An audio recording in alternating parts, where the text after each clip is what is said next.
Assalamualaikum warahmatullahi wabarakatuh. Apa kabar semuanya? Semoga semua dalam keadaan baik. Perkenalkan, saya Wulansari dan kali ini kita akan membahas tentang eksponen dan logaritma. Eksponen dan logaritma merupakan suatu bab dalam matematika peminatan kelas 10. Nah, kali ini kita akan lebih berfokus pada eksponen. Sebelum kita mulai untuk membahas contoh soal, kita akan masuk dulu ke bentuk umum dari eksponen. Di sini ada A pangkat N, di mana A adalah basis dari eksponennya, dan N adalah pangkatnya, atau kita sebut eksponen. Nah, A pangkat N ini merupakan bentuk umum dari eksponen. Sedangkan untuk logaritma, kita memiliki A log B sama dengan C. Dengan A-nya adalah basis, B-nya numerus, dan C adalah hasilnya. Nah, di sini kita bisa membandingkan bentuk dari eksponen dan logaritma yang kita ketahui saling berkebalikan atau disebut saling inverse. Oke, diperhatikan dulu. Selanjutnya kita akan masuk ke contoh soal dari bentuk eksponen. Oke, di sini kita ingat kembali ada 10 sifat eksponen yang telah kita bahas pada video sebelumnya. Nah, sekarang kita akan coba masuk ke soal nomor 1. Soalnya adalah X pangkat negatif 3 dikali Y pangkat negatif 5 dikali Z pangkat 2 dibagi X pangkat negatif 1 dikali Y pangkat 2 dikali Z pangkat negatif 3.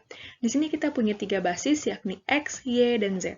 Berdasarkan sifat nomor 1 dan nomor 2, apabila ada suatu basis yang sama dengan perkalian, maka pangkatnya dijumlahkan. Kalau pembagian, maka pangkatnya dikurangkan. Oke, kita langsung lihat ke soalnya. Kita perhatikan basis X, Y, dan Z-nya secara terpisah. Untuk basis X, berarti di sini kita memiliki X pangkat 1 dibagi X pangkat 3. Nah, ini kita tukar dulu sesuai dengan sifat nomor 7. Jadi, kalau ada pangkat negatif, jika dia ada di penyebut, maka pindah ke pembilang. Dan sebaliknya, jika dia di pembilang, maka pindah ke penyebut. Kemudian, untuk variabel Y dan variabel Z-nya, kita lihat. Untuk variabel Y-nya pangkat negatifnya ada di pembilang, maka dia pindah ke penyebut. Untuk yang Z-nya, maka yang penyebut pindah ke pembilang. Bisa dipahami ya? Oke, setelah itu kita gunakan sifat nomor 1 dan nomor 2.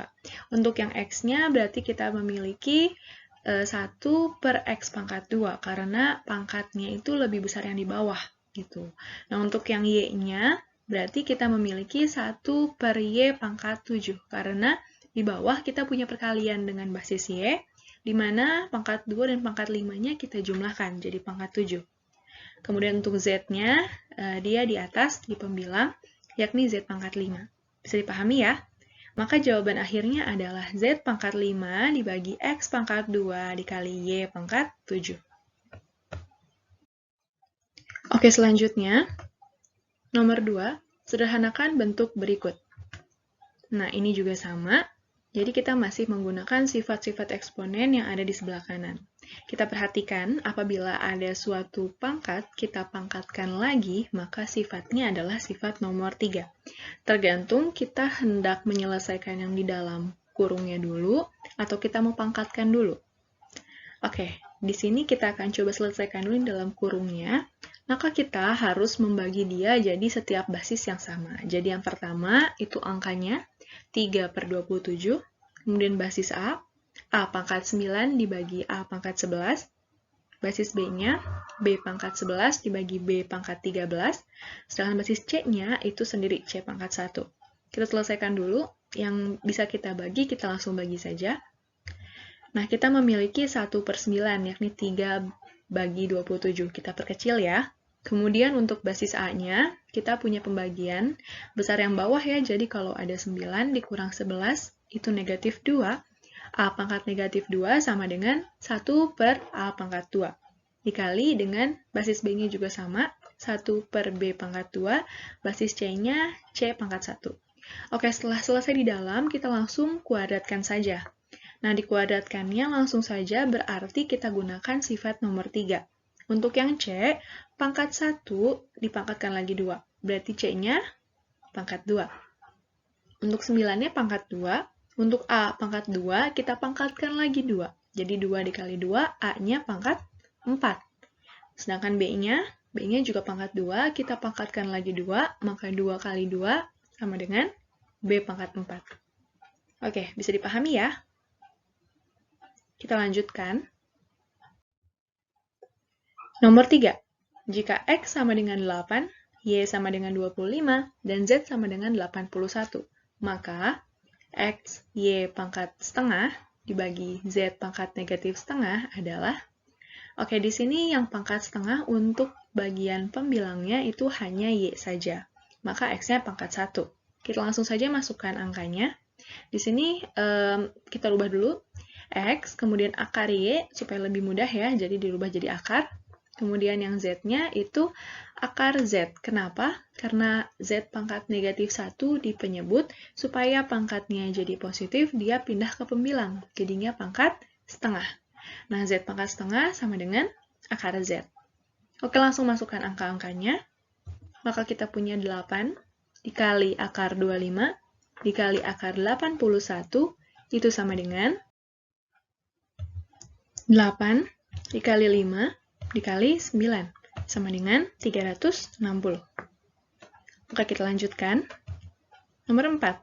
Manakah bilangan yang paling besar? Mengapa? Oke, bilangan-bilangannya ada 4 pangkat 23, 16 pangkat 18, 2 pangkat 18, 2 pangkat 81, dan 2 pangkat 80. Kita coba dulu, kita ubah ke basis yang sama. Karena di sini 4, 16, dan 2 basisnya, kita bisa rubah ke basis yang sama, yakni 2. Untuk 4, berarti kita bisa ubah ke 2 pangkat 2, dipangkatkan lagi 23. Jadi sama dengan 2 pangkat 46. Nah, untuk yang 16, berarti 2 pangkat 4 dipangkatkan lagi 18. Berarti 2 pangkat 4 kali 18, yakni 2 pangkat 72. Oke, yang lainnya ini sudah basis 2 ya, jadi kita langsung saja urutkan. Untuk yang paling besar berarti 2 pangkat 81. Kemudian 2 pangkat 80, kemudian 2 pangkat 72, kemudian 2 pangkat 46, dan 2 pangkat 18. Sudah jelas ya alasannya mengapa, karena pangkatnya paling besar. Oke, kita lanjutkan lagi. Sederhanakanlah bentuk berikut. Nah, ini bentuknya. Akar 7 ditambah 2 akar 10. Nah, di sini kita bisa lihat akar 7 tambah 2 akar 10 ini kita langsung gunakan sifat nomor 9. Jadi ini sudah dibuktikan ya, jadi kita bisa langsung gunakan. Jadi berapa angka yang dijumlahkan sama dengan 7, dan kalau dikali sama dengan 10. Berarti jawabannya adalah 5 dan 2.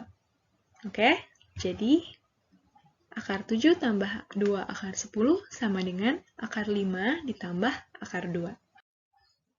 Selanjutnya, hitunglah akar 27 pangkat negatif 2 per 3 ditambah 5 pangkat 2 per 3 dikali 5 pangkat 1 per 3. Di sini ada dua operasi, yakni penjumlahan dan perkalian. Kita dahulukan dulu perkaliannya, apalagi sudah sama-sama basis 5. Oke, 27 dalam akar, terus pangkat negatif 2 per 3-nya kita tulis ulang. Kemudian kita jumlahkan dengan 5 pangkat 2 per 3 dikali 5 pangkat 1 per 3. Kita gunakan sifat nomor 1, tinggal dijumlahkan pangkatnya. Sedangkan 27-nya sendiri, langsung kita sederhanakan. Berarti 3 pangkat 3, pangkat negatif 2 per 3, pangkat setengah, karena dalam akar. Ditambah, tadi sudah ya 5-nya 2 per 3 tambah 1 per 3. Oke, kita langsung kerjakan, kita sederhanakan yang bisa disederhanakan. Di sini pertama, untuk yang 27-nya kita bisa coret-coret karena ini perkalian, maka bisa disederhanakan 3 coret sama 3, 2 coret sama 2. Kemudian untuk yang 5-nya langsung saja dijumlahkan pangkatnya. Maka kita punya 3 pangkat negatif 1 ditambah 5 pangkat 1. Maka jawaban akhirnya adalah 1 per 3 ditambah 5, yakni 16 per 3. Jadi kita sajikan dalam bentuk pecahan. Oke, jadi 16 per 3. Oke, selanjutnya ya. Nomor 7. Sederhanakanlah 5 dibagi akar 3 ditambah 4 dibagi 2 ditambah 2 akar 3. Oke, ini setiap bentuknya atau setiap sukunya memiliki suatu bentuk yang belum sederhana, yakni penyebutnya masih memuat akar. Berarti kita bisa rasionalkan. Untuk yang 5 dibagi akar 3, berarti kita kali dengan akar 3 dibagi akar 3. Kalau untuk yang 4 dibagi 2 tambah 2 akar 3, maka kita rasionalkan dengan kita kali 2 dikurang 2 akar 3 dibagi 2 dikurang 2 akar 3. Dipahami ya? Oke, selanjutnya kita langsung saja kalikan. Berarti kita memiliki 5 akar 3 dibagi 3 ditambah. Nah, ini bisa kita langsung saja untuk penyebutnya itu 2 kuadrat dikurang 2 akar 3 kuadrat, yakni 4 dikurang 4 kali 3. Untuk pembilangnya berarti 4 dikali 2 dikurang 2 akar 3. Oke, langsung kita sederhanakan. Maka 5 akar 3 dibagi 3 itu ditambah 4 kali 2 dikali 1 dikurang akar 3. Dibagi 4 per 12. Nah, di sini kita punya 5 akar 3 per 3 ditambah 8 dikali 1 min akar 3 dibagi negatif 8. Oke, 8 ini bisa kita sederhanakan, dicoret. Kemudian kita memiliki 5 akar 3 per 3 dikurang 1 dikurang akar 3.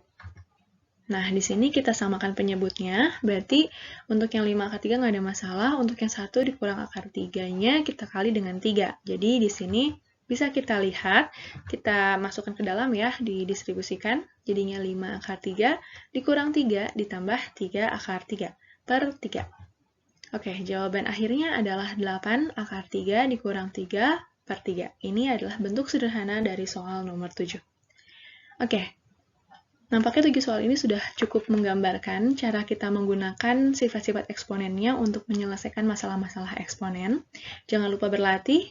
Untuk video-video pembahasan selanjutnya, maka jangan lupa subscribe, like, dan share. Terima kasih, semoga bermanfaat. Wassalamualaikum warahmatullahi wabarakatuh.